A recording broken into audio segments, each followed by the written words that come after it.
نحمدہ و نصلی علی رسول الکریم۔ السلام علیکم ورحمۃ اللہ وبرکاتہ۔ ناظرین، آج ایک وظیفہ بتا رہا ہوں، صرف ایک دن کرنے سے اللہ تعالیٰ کتنے سالوں کے اجر ثواب دیتا ہے اور کتنے سالوں کے گناہ معاف ہو جاتے ہیں۔ تو آئیے سنتے ہیں حدیث نبوی۔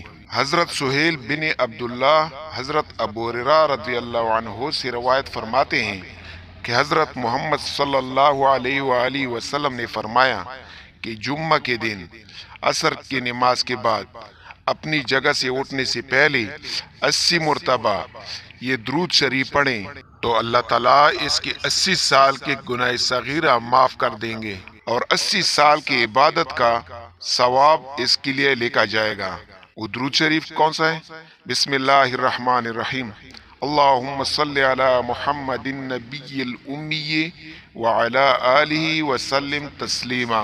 ناظرین، اس کے ساتھ ساتھ گناہوں سے بچنے کی کوشش بھی کریں۔ جزاک اللہ۔ بھائی دوستو، اگر ویڈیو پسند آئے تو چینل ضرور سبسکرائب کریں۔